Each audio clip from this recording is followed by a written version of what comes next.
Messier and Herschel between them catalogued several hundred nebulae, or fuzzy patches of light.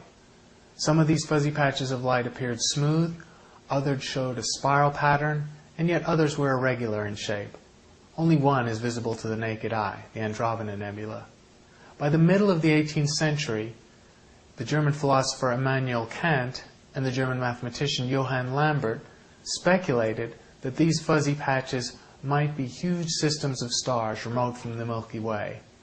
This was a very radical hypothesis, and actually at the time there was no evidence for it.